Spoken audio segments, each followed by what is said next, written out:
ایک حدیث پاک ہے، نبی کریم علیہ السلام نے فرمایا اگر اللہ کچھ لوگوں کو دولت دے دے تو وہ سرکش ہو جائے۔ ہاں، کچھ لوگ ایسے ہیں جن کے پاس اگر دولت ہو تو عیاش ہو جائے، یعنی وہ کیا کچھ کر لا، ہر ایک کے لیے اچھی نہیں ہوتی۔ قارون کو دولت مل گئی، اتنا بڑا خزانہ تھا اس کے پاس کہ قرآن کہتا ہے کہ ایک جماعت مل کے صرف خزانے کی چابیاں اٹھاتی، یعنی یہ معاذ اللہ کوئی گپ نہیں، یہ قرآن مجید نے بیان فرمایا کہ ایک جماعت مل کے صرف خزانے کی۔ تو حضرت سیدنا موسیٰ علیہ السلام نے کہا زکوٰۃ دو۔ زکوٰۃ کے معاملے میں لوگ ہیلو حجت سے کام لیتے، غریب ہو جاتے، اور کچھ ایسے ہیں جو مسائل جاننے لگے تو اب انہوں نے ایک اور معاملات کرنے شروع کر دی۔ اگر گھر کے اندر 10 تولے زیور پڑا ہے تو 5 تولے کا اماں کو مالک بنا دیا، 5 کو بیوی کو مالک بنا دیا، تاکہ 7.5 تولے کی کوئی بھی مالک نہ رہے۔ گنجائشیں نکالتے، زکوٰۃ سے بچتے، اللہ تبارک و تعالیٰ معاف کرے بہانے بازی کرتے۔ اس کو کہا زکوٰۃ تو کہنے لگا آپ کی تو میرے بال پہ نظر ہے۔ ہم نے فرمایا تو بڑا بیوقوف ہے، مال تو اللہ نے دیا ہے، لو تو اللہ کے رستے میں دے۔ یہ کام ذرا مشکل ہے کہ اس کو بار بار کہا کہ اس نہ بجائے اس کے کہ وہ مال دیتا، اس نے حضرت موسیٰ پہ الزام لگا دیا، ایک عورت کو تیار کر کے لایا۔ یہ الزاموں والا کیس سنتے آ رہے ہیں آپ کہاں تک؟ حضرت یوسف پہ بھی لگا، جناب مریم پہ بھی لگا، حضرت سیدنا موسیٰ کلیم پہ بھی لگا، اور حضرت عیسیٰ پہ بھی سارے ہوئے نا الزامات۔ آپ کیا بات کرتے؟ الزام لگانا، بہتان ترازی کرنا، اور ہمارے یہاں اچھی بات دیر سے پھیلتی ہے، بری خبر وہ جلدی پھیل جاتی۔ ایک عورت کو تیار کر کے لایا معاذ اللہ تعالیٰ حضرت موسیٰ پر الزام لگانے کے لیے، اور جب وہ بی بی آپ کے سامنے لا کے کھڑی کی تو حضرت موسیٰ نے جلال فرمایا تجھے قسم ہے اللہ کی عزت، سچ سچ بتا معاملہ کیا ہے۔ تو وہ خاتون کانپنے لگی، کہنے لگی میں موسیٰ کلیم کے سامنے کیسے کھڑی ہو سکتی؟ مجھے تو اس نے پیسے دے کے تیار کی، اس نے مجھے پیسے دے کے تیار کیا ہے، اور بڑی اس نے مجھے تکلیف دی ہے، پیسے دے کے اس نے تیار کیا۔ یہ جب کہا تو حضرت موسیٰ علیہ السلام رونے لگے کہ تو سارا کچھ کرتا پر میری سفید چادر پہ داغ تو نہ لگانے کی کوشش کر۔ اب رونے لگے۔ اب یقین کریں لوگ تکلیف دیتے ہیں، بازو کا ایسی بات کرتے جس کا کوئی وجود نہیں ہوتا، اور آپ کو نہ کردہ گناہ کی سوال کا جواب دینا پڑ جائے، کتنی مشکل ہوتی ہے۔ یعنی جو کام آپ نے کیا نہیں، اگر اس کام سے سوال پوچھا جائے تو کتنا مشکل اور کٹھن مرحلہ ہوتا ہے۔ تو یہ کچھ لوگ کر دیتے ہیں لیکن وہ سمجھتے نہیں۔ کلیم تھے نا اللہ کے، بڑا جگرا ہے نا، لیکن رو پڑے، کہنے لگے تجھے ایسا نہیں کرنا چاہیے، کہنے لگے اللہ اب اسے سزا دے۔ اور رب کریم نے اس کے سارے ساز و سامان سمیت اسے زمین میں دھنسا دیا، وہ زمین میں غرق ہو گیا، اپنے خزانے سمیت۔ اپنے دل میں تکبر نہ آنے دے میرے بھائی۔ اسی طرح سے کچھ لوگوں کو دولت کا بہت ہی تکبر ہے، دولت کا بہت ہی تکبر ہے۔ میاں صاحب نے کہا تھا دانش مندہ دا کم نہیں، دل دولت نہ لانا، اس بوٹی تے کئی خاون کیتے، تو جو کیتا سو کھانا۔ یہ تو کبھی اس کے پاس ہوتی ہے کبھی اس کے پاس ہوتی ہے۔ میرے نبی کریم علیہ وآلہ وسلم نے ارشاد فرمایا جس نے دولت کا پیچھا کیا اس نے تو اپنے دین کو نقصان پہنچایا۔ حضرت ام ربیہ ایک خاتون گزری ہیں، بڑی نیک اور پرہیزگار تھی، اللہ سے بہت ڈرنے والی۔ ان سے کسی نے کہا زندگی میں انقلاب کیسے آیا؟ تو کہنے لگی میرے والد نے ایک معزز اور شریف خاندان سے تعلق رکھتی تھی تو میرے باپ نے میرا نکاح کر دی۔ جس آدمی کے ساتھ میرا نکاح ہوا بہت مالدار تھا، اللہ نے اسے بڑا نوازا تھا، لیکن جتنا اس کے پاس دولت تھی اس سے زیادہ بڑھ کر اس کے پاس دولت کا تکبر تھا۔ چھت پہ میں اور میرا شوہر بیٹھے تھے تو ایک غریب آدمی نے دروازے پہ آ کے دستک دی، اس نے کچھ مانگا تو میرے شوہر نے کہا خو کہ لوگ کس قدر پریشان کرتے، کھانے کے وقت بھی آ جاتے، سونے کے ڈانٹ تو اس کو۔ فرماتی ہے جب میں باہر نکلی نا اس کی میں نے حالت دیکھی تو مجھے ترس آیا۔ اس کے ہونٹوں پہ جمی ہوئی خشکی نے بتایا کہ پتہ نہیں بیچارے نے کب سے روٹی کھائی، اور اس کی آنکھیں ترس رہی تھی، لگتا تھا کہ کئی دروازوں سے ہو کر اور خالی آیا ہے۔ تو کہتی میں نے اپنی جیب سے اپنے شوہر سے آنکھ بچا کے چند آنے جب اس کی طرف بڑھائے تو میرے شوہر نے دیکھ لی، نیچے آیا، میری اجازت کے بغیر تم نے فقیر کو دیا، میری اجازت کے بغیر اب تم اتنی با اختیار ہو گئی ہو۔ کہ بنا میری اجازت کے دو گی؟ کہتے بس اسی جرم میں اس نے مجھے طلاق دے دی۔ میں شریف زادی تھی پر انتہائی تکلیف کے عالم میں واپس آئی، اور کہتے ہیں جب میں واپس پہنچی بڑی تکلیف میں پہنچی، میرے والد بڑے پریشان ہوئے، جب بیٹی کو طلاق ہی ہو جائے کیا حالت ہوتی ہے۔ فرماتی ہے کہ پھر کچھ عرصے کے بعد میرے والد نے تلاش کرنا شروع کیا، ڈھونڈنا شروع کیا، غور کرنا شروع کیا، لیکن کوئی مناسب رشتہ نہ ملتا تھا۔ کہتے ہیں تلاش کرتے کرتے کرتے کرتے 2، 2.5، 3 سال لا کر ایک شخص نے بڑی رغبت کے ساتھ میرا رشتہ مانگا اور بڑی محبت کے ساتھ اس نے طلب کیا اور بڑی منت کی۔ کہتے ہیں میرے ابا نے طے کر دی، شادی کی پہلی رات جب وہ حجرہ عروسی میں داخل ہوا، کہتی میں نے اس کا چہرہ دیکھا تو میں پریشان ہو گئی، یہ تو وہ شخص ہے جو میرے دروازے پہ بھیک مانگنے آیا تھا، تو وہی ہے اس کی خاطر مجھے طلاق ہوئی۔ تو کہتی ہے وہ شخص روئے اور کہنے لگے کہ میں بڑے اعزاز کے ساتھ تجھے رکھوں گا، مجھے جب خبر ملی کہ میری وجہ سے تمہیں طلاق ہوئی تو میں نے اپنے رب کریم کی بارگاہ میں بڑی دعائیں مانگی، بڑی محنتیں کی، بڑی جدوجہد کی، پھر میں نے کچھ مال کمایا، اس قابل ہوا کہ میں تمہارے ساتھ نکاح کر سکوں۔ کہتی ہوں میری بڑی قدر کرتا، میرا بڑا اکرام کرتا، بڑے اعزاز سے مجھے رکھتا، دنیا کی وہ ساری سہولتیں جو ایک خاوند اپنی بیوی کو دے سکتا ہے وہ مجھے دیتا، اور لوگوں سے بڑھ کر میرا وہ اعزاز کرتا کہ میں نے اس کی خاطر 2، 2.5 سال تکلیف سہی تھی۔ کہتی ایک دن میں بیٹھی تھی چھت پہ خاوند کے ساتھ کھانا کھا رہی، فقیر مانگنے والا آیا دروازے پر، اور جب اس نے آ کے صدا لگائی تو میرا خاوند کہنے لگا اس میرے گھر سے کوئی خالی نہیں جانا چاہیے، اسے ضرور دینا اور جتنا مانگے تھوڑا زیادہ ہی دے دینا۔ کہتی میں نیچے اتری اور جب میں نے یوں کر کے آگے اس کی طرف خیرات بڑھائی، اس نے بھی کاسا کشکول آگے بڑھایا اور میری نظر پڑی تو میں دھڑام سے چیخ مار کے گری۔ شوہر میرے آئے اور مجھے کہنے لگے کیا ہوا؟ میں نے کہا یہ تو میرا پرانا شوہر ہے، تو وہی ہے جس نے مجھے اس تکبر سے طلاق دی۔ کہتے وہ دروازے پہ رو رہا تھا اور کہہ رہا تھا دنیا والوں تکبر نہ کرنا، دولتوں پر کبھی ان دولتوں پر، مال پر انحصار نہ کرنا، رب بڑا بے نیاز ہے، وہ جب چاہتا ہے، جس کو چاہتا ہے، جس وقت چاہتا ہے نواز دیتا ہے۔ کہتے وہ تڑپتا تھا، روتا تھا، صدائیں دیتا تھا۔ میرے بھائی تو کچھ لوگوں کا شوق ہوتا، بادشاہ کو، سلطان یا عرب کے کچھ حصوں کا بادشاہ کا شوق بڑا تھا لوگوں کو کھلانے پلانے کا، بڑا شوقین تھا، بڑا بانٹتا تھا، اور کئی دفعہ معاذ اللہ اس پر فخر بھی کرتا تھا جو نہیں کرتا، تکبر سے بھی کہتا تھا بڑی جائیدادیں آؤ جس نے لینا ہے، تکبر بھی کرتا تھا معاذ اللہ جو نہیں کرنا چاہیے۔ ایک دن جامع مسجد کے باہر کھڑے ہو کے نہ بانٹنے لگا، کوئی فقیر آیا تو ایک مٹھی بھر کے اشرفیاں دے دی، کسی کو سونا دے دیا، کسی کو چاندی دے دی۔ ایک درویش بابا جی کونے میں بیٹھے ہوئے، اسی کسی دے کچھ بھی نہیں لگ دے، کوئی ضرورت نہیں، کونے میں بیٹھے۔ آپ یقین کریں، آپ تھوڑا سا رخ ادھر کریں، دنیا پیچھے پیچھے ہو جاتی ہے۔ اگر آپ پیچھے بھاگیں گے تو آگے دوڑ کے بھاگے۔ یہ مزاج ہے قوم کا، کسی کا حال پوچھ لے وہ بگڑ جاتا ہے، کہتا ہے مجھ سے کوئی کام ہوگا تبھی تو پوچھا ہے، اور آپ چپ کر جائے، خاموش ہو جائے، یہ بھی بڑی مصیبت ہے کہ پیار کر لے تو اس کا بھی نقصان دیکھنے میں آتا ہے۔ کہتے ہیں پتہ نہیں میرے اندر کیا لالچ ہے، کیا خوبی ہے جس وجہ سے مجھ سے اتنی محبت ہو رہی۔ وہ باپا جی کونے میں توجہ ہی نہیں کی، جب توجہ نہ کی تو سلطان کی توجہ خود بخود ہو گئی۔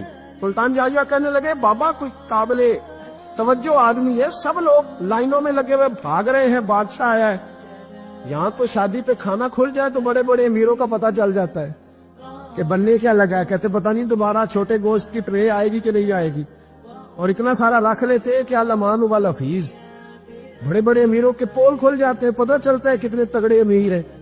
تو جب اس نے کہا شرفیاں، سونے، ہیرے، جواہرات تو جو نہیں تھے فقیر وہ بھی لائنوں میں لگ گئے، لیکن وہ فقیر پھٹے پرانے کپڑے، سانو تخت ہزارے دی لوڑ کیے، نالے کی لگے شہر ببول دے نال، اسی اپنی بال کے سیکنے، سانو کی لگے کسی اور دے نال۔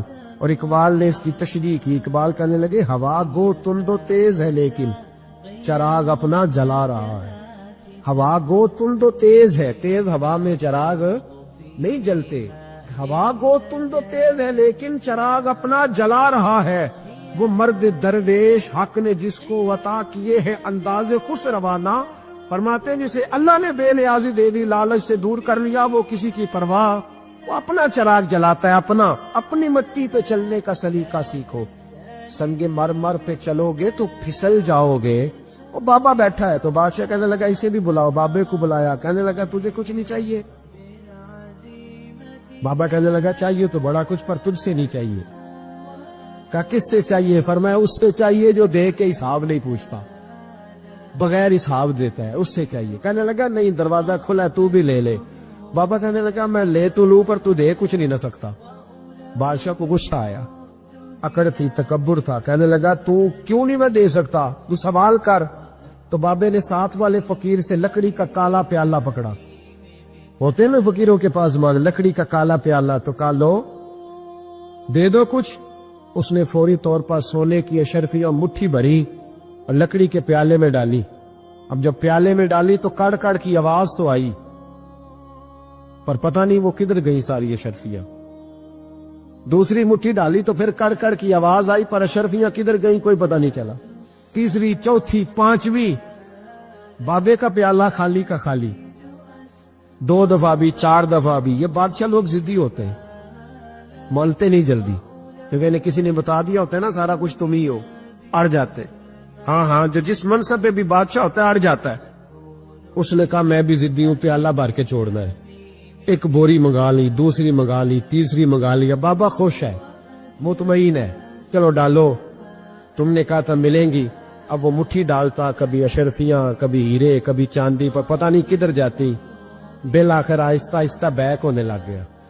وزیر کہنے لگا بادشاہ پیچھے سے بوریاں ختم ہو گئی ہیں، اب نئی منگانے لگیں گی، پیچھے کوئی چیز بھی نہیں، ختم ہو گیا سارا کچھ. انسان کسی کو کیا دے سکتا؟ کیا ہاں وہ انسان بڑا نوازتے ہیں جن کے پاس خزانے بھی اللہ کے دیے ہوئے ہوتے ہیں، وہ نوازتے ہیں لوگوں، وہ نوازتے. کہا تو کیا دے سکتا ہے؟ بادشاہ جب تنگ آ گیا نا بادشاہ، تو گھوڑے سے نیچے اتر آیا اور بابے کے پیروں میں بیٹھ کے کہنے لگا بابا یہ پیالہ ہے کس بلا کا نام؟ نیچے کون سا کنواں ہے کہ جو کنواں جو نیچے گراتا ہی جاتا ہے اور جو بھرتا ہی نہیں ہے؟ تو اب بادشاہ کا ہاتھ رکا تو بابے نے پیالہ چھوڑ دیا اور بڑا قیمتی لفظ کہا. بابا کہنے لگا بادشاہ یہ انسانی خواہشات کا پیالہ ہے، یہ انسان کی خواہشوں کا پیالہ ہے، یہ لالچ کا پیالہ ہے، یہ کبھی بھر سکتا. انسان کبھی کہتا ہے یا اللہ اپنا مکان دے دے، بڑا راضی ہوں، اسے اپنا مل جاتا ہے، پھر کہتا ہے نہیں سوسائٹی میں ہونا چاہیے. قطب الاقطاب حضرت خواجہ قطب الدین بختیار کاکی رحمت اللہ علیہ فرماتے ہیں، میں حضرت خواجہ معین الدین چشتی رحمت اللہ علیہ کی خانقاہ میں بیٹھا تھا. اچانک ایک تاجر، ایک دنیا دار شخص آیا. حضرت خواجہ معین الدین چشتی رحمت اللہ تعالی علیہ کے سامنے بیٹھے ہوئے آپ کے ایک مرید شیخ علی علیہ رحمہ جن کا نام تھا، ان کی طرف وہ تاجر تیزی سے بڑھا اور شیخ علی کا گریبان پکڑ لیا. میرے پیسے کب دو گے اور کتنے وعدے کرو گے؟ لاؤ میری رقم واپس کرو. حضرت خواجہ معین الدین چشتی رحمت اللہ علیہ ساری صورتحال سے بے خبر تھے. جلدی سے اٹھے اور اٹھ کر کے اس تاجر سے کہا کہ معاملہ کیا ہے، بات کیا ہے؟ کہ حضور بہت عرصے تھے آپ کے اس مرید شیخ علی نے میری رقم دینی ہے اور واپس نہیں کرتا. خواجہ صاحب علیہ رحمہ نے شیخ علی کی طرف دیکھا اور فرمایا یہ معاملہ کیا ہے؟ عرض کی حضور غریب ہوں، کمزور ہوں، تنگ دست ہوں، قصدن ایسا نہیں کر رہا، اس سے کچھ مہلت لے چکا ہوں، وہ ختم ہوئی، اب اور مہلت کا سوالی ہوں اور یہ مجھے مہلت دینے کو تیار نہیں ہے. خواجہ اجمیر علیہ رحمہ نے اس تاجر کی طرف دیکھا اور فرمایا غریب ہے، مجبور ہے، اس وقت تنگ دست ہے، اس کو کچھ مہلت دے دو، یقیناً تمہاری رقم لوٹا دے گا. اس نے حضرت خواجہ علیہ رحمہ کے ساتھ بھی توہین آمیز لہجہ معاذ اللہ اختیار کیا. ابھی لے کر کے جاؤں گا، پوری رقم لے کر کے جاؤں گا، ورنہ نہ صرف یہ کہ اسے رسوا کروں گا بلکہ میں اسے بازاروں میں کھینچوں گا. خواجہ قطب علیہ رحمہ فرماتے ہیں جتنے لوگ وہاں بیٹھے تھے ان سب کی طرف جب شیخ علی دیکھتے تو کمزور پڑتے، روتے. میرے پیر بھائیوں کے بیچ آ کر سرعام اتنے لوگوں میں میری اتنی رسوائی کر ڈالی. خواجہ اجمیر نے اپنی اس مرید کی آنکھوں میں جب آنسو دیکھے تو بڑا ہی دل نرم ہوا. اس کو کہا کچھ مہلت دے دے. اس نے کہا نہیں مجھے تو ابھی اپنی رقم چاہیے. خواجہ صاحب رحمت اللہ علیہ نے زمین پر چادر بچھائی چند سکے جیب سے کیا نکالے تھے کہ اللہ تبارک و تعالیٰ نے بھرے خزانوں سے دولت عطا فرما دی. یہ تمہاری رقم، اٹھاؤ اور لے جاؤ. تمہیں فقیروں کو اس طرح رسوا نہیں کرنا چاہیے تھا. تمہیں خانقاہوں میں بیٹھے ان سادہ اور کمزور لوگوں کے ساتھ یہ رویہ روا نہ رکھنا چاہیے تھا. یہ کہا. اس شخص نے پیسے اٹھانے شروع کیے اور اٹھاتے اٹھاتے نا، جب اس کی نظر زیادہ مال پہ پڑی تو کچھ زیادہ پیسے بھی اٹھا لیے. ذرا نظر بچا کے دیکھتا کہ خواجہ صاحب دیکھ تو نہیں رہے، کچھ زیادہ رقم ہتھیائی اور وہ چلتا بنا. حضرت خواجہ علیہ رحمہ نے شیخ علی کو تھپکی دی. فرمایا اللہ نے تمہاری عزت رکھی، پر ایک بات میری یاد رکھنا، جب بھی بھروسہ کرنے کو دل ہوا، جب بھی کسی طرف سہارا ڈھونڈنے کا دل ہوا، تو یا خدا کی طرف دیکھنا یا محمد مصطفیٰ کی طرف دیکھ صلی اللہ علیہ وسلم. یہ کیا درویشوں کا کیا کام کہ وہ دنیا داروں سے پیسے لے اور دنیا داروں کے ساتھ معاملات کرے. تمہاری یہ روش اچھی نہیں، لیکن اللہ نے تمہارا وقار رکھا. خواجہ قطب کہتے ہیں وہ بات تو ختم ہو گئی، لیکن شیخ علی کے چہرے پر کئی دنوں تک افسردگی رہی.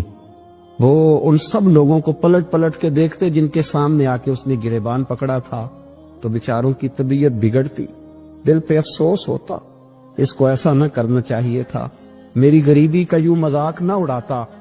کہتے ہیں چند ہفتے گزرے تو اس تاجر کو ہم نے دوبارہ خواجہ صاحب کی خانقاہ میں داخل ہوتے دیکھا، لیکن اب کہ وہ بڑا ہی پریشان آیا، اب کہ وہ بڑا ہی افسردہ آیا. اب کہ وہ آیا تو ہانپتا کامتا تڑپتا آیا. چادر بڑی ساری اوڑھ رکھی ہے. آتے ہی حضرت خواجہ کی خدمت میں بیٹھا، تڑپ کے رونے لگا. کہنے لگا اجمیر کے بادشاہ، بھول گیا تھا، معافی ہو سکتی ہے، غلطی ہو گئی تھی، درگزر کا سوالی بن کے آیا ہوں.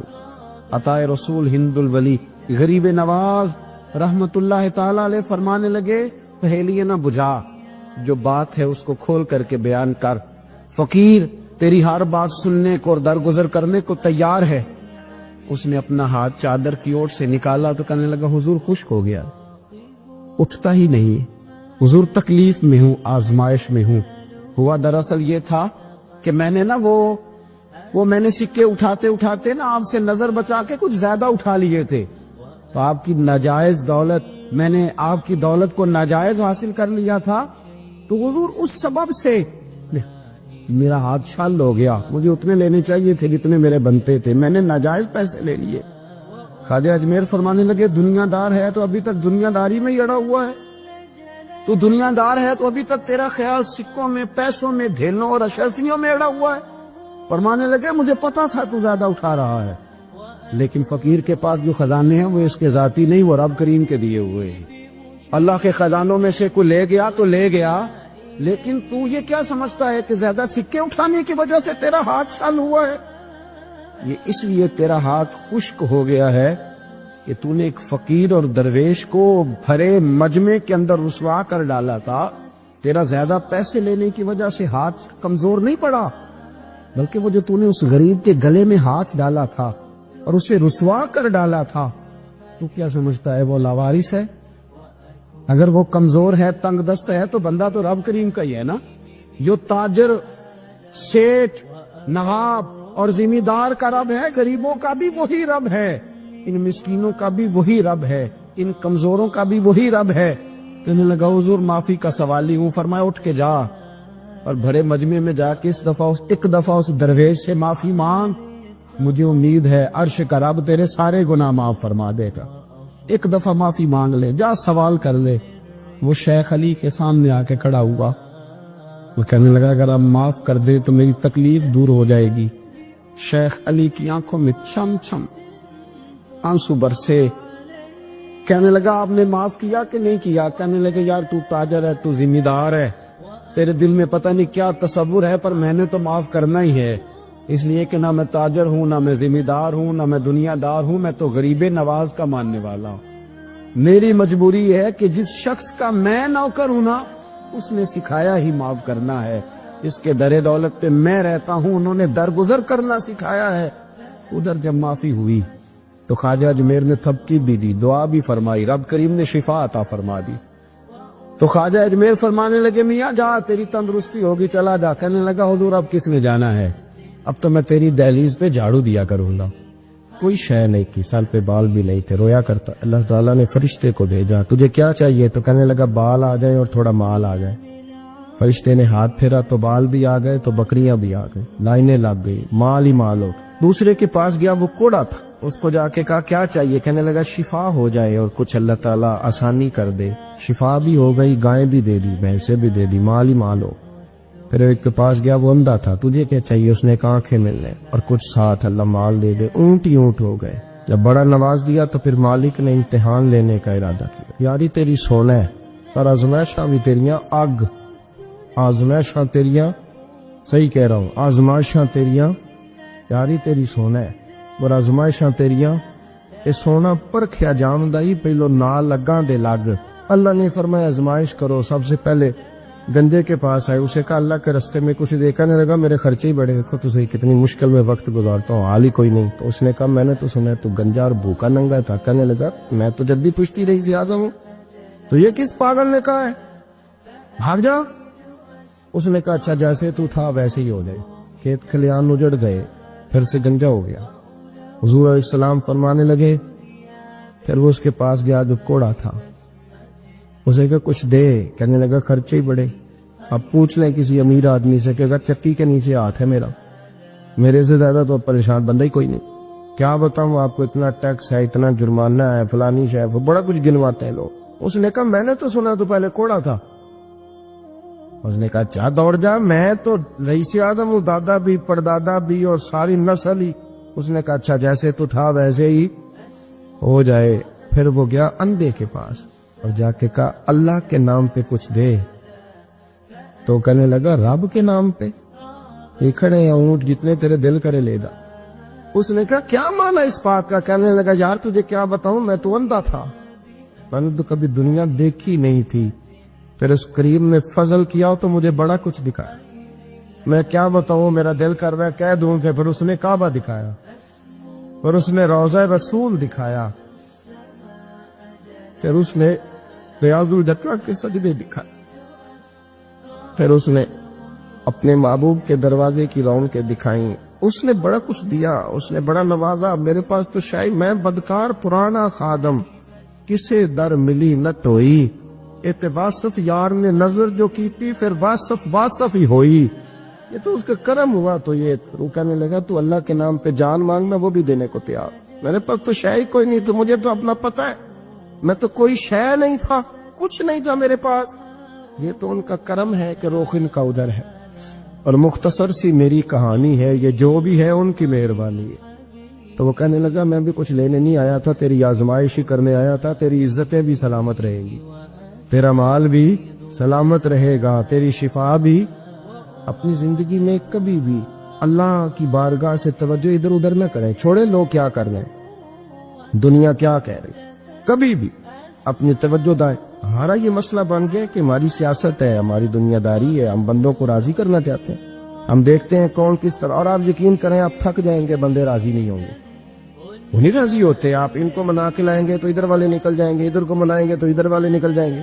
اس چکر سے باہر آئیں, اس رب کو راضی کریں جو فرماتا ہے ان الذین آمنوا وعملوا الصالحات سیجعل لهم الرحمن ودا. فرمایا تو ایمان لانے کے بعد نیک عمل کر, میں لوگوں کے دلوں میں تیری محبت پیدا کر دوں.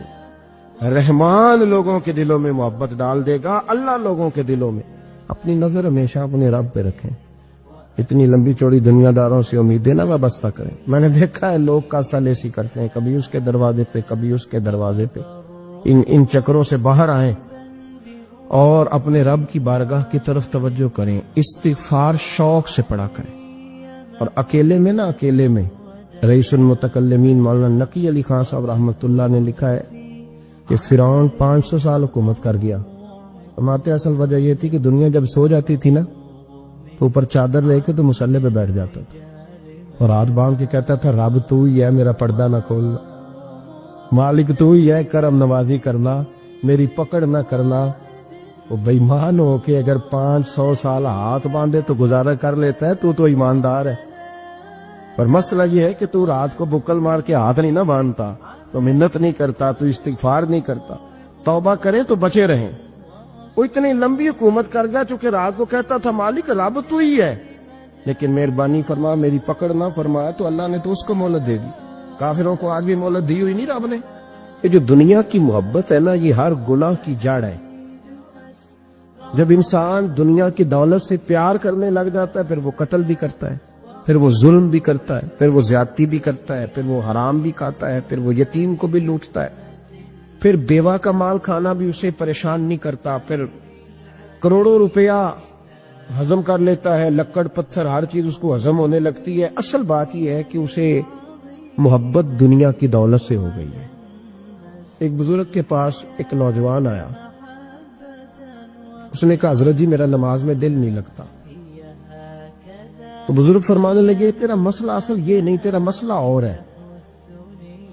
نے کہا حضور سمجھا دیں. تو وہ فرمانے لگے کچھ بندے ایسے ہیں جو تمہیں ٹیلی فون کرتے ہیں اور تم ان کا فون نہیں اٹھاتے، اور کچھ ایسے ہیں جن کو تم دن میں خود 3 دفعہ فون کر کے حال پوچھتے ہو. حضور کیا مطلب؟ فرمانے لگے جس سے پیار نہیں نا، اس سے اظہار بیزاری ہے تو اس کا فون بجتا رہے تو کہتے ہیں میں تھا نہیں، میں موجود نہیں تھا، فون چارجنگ پہ تھا، گھر چھوڑ گیا تھا، بہانہ ہے. اور جس سے محبت ہے اس کو ٹیلی فون کر کے کہتے ہیں آپ پریشان تو نہیں ہوتے، بس میرا سلام لینے کو دل کر رہا تھا. فرمانے لگے کہ تیرا اصل مسئلہ یہ ہے کہ تو نے محبت نہیں کی اللہ رسول سے. اگر تیرا خدا رسول سے پیار ہوتا تو یہ جملہ کیسے آتا کہ نماز کو دل نہیں کرتا؟ پھر تو تیرا تہجد کو بھی دل کرتا، پھر تو تیرا ہر وقت قرآن پاک سینے سے چمٹائے رکھنے کو دل کرتا، اس لیے کہ تیرا مقصود اللہ کی ذات ہوتی. کیونکہ مقصود دنیا داری ہے، مقصود دولت بنا لیا معاذ اللہ، مقصود ایک رنگ بنا لیا ہے، اس کا نقصان قوم اٹھا رہی ہے. نقصان رشتوں میں، ناتوں میں حسن نہیں رہا، پیار نہیں رہا، ترتیب نہیں رہی. ایک ناروے سے دوست نے فون کیا، مجھے کہنے لگے آپ بڑی تقریریں کرتے ہیں، کوئی ہمارے حق میں بھی کر دو. تو میں نے کہا کہ آپ کو کیا ہے؟ کہنے لگے آپ پردیسیوں کی مجبوریاں نہیں سمجھتے. میں نے کہا کیا ہوا؟ کہنے لگے حضرت جی شکوہ ہے کہ ہمارے اپنے ہمیں جب بھی فون کرتے ہیں وہ یہ نہیں پوچھتے کہ شام کا کھانا کھایا ہے کہ نہیں کھایا. وہ کہتے ہیں وہ شادی آ گئی ہے تو جلدی کرو، پیسے بھیج دو، فٹافٹ کرو. کہتے ہیں کبھی کسی نے ہم سے ہمارا حال ہی نہیں پوچھا، کبھی کسی نے یہ غور ہی نہیں کیا کہ وہ پردیس میں گیا ہے اور انشاءاللہ پردیسی کوئی بھی نہ تھی وے ککھ جنا تو پارے تاڑی مار اڑانا باہو اسی آپ ہی اڈن ہارے. تو تیار بیٹھے، حال ہی کوئی نہیں پردیس میں. یہاں حال یہ ہے کہ جو فون کرتا ہے، ایک بزرگ کہنے لگے کہ 22-23 سال دیے ہیں پردیس کو تو اپنی ہی بیوی کو فون کیا ہے کہ اب نہیں ہوتا، گھٹنوں میں درد رہتا ہے، کمر کمزور ہو گئی ہے، اب میرا دل کرتا ہے گھر آؤں اور میں اپنے گھر میں بیٹھ کے بچوں کے بیچ بیٹھ کے روٹی کھاؤں. اعصاب کمزور ہو گئے ہیں، دل کی دھڑکن تیز رہتی، پتہ نہیں کب وقت آ جائے. تو کہتے ہیں میری بیوی جسے میرے دکھ سکھ کا ساتھی ہونا چاہیے، وہ کہتی ہے چلے 3-4 سال اور لگا لیں پھر آ جانا. او بھائی کیا اس شخص کے ساتھ کیا تعلق ہے؟ اس کا بھائی اسے فون کرتا ہے تو کہتا ہے میں پیسے دے دوں گا، جب آؤ نا تو ایک موبائل ضرور لے آنا. اس کو لوگ فون کرتے ہیں، رابطہ کرتے ہیں کہ جناب وہ ایک چھوٹی سی چیز، وہ میں پیسے دے دوں گا. تو پیسے دینے ہیں تو یہاں سے کون سی چیز نہیں ملتی؟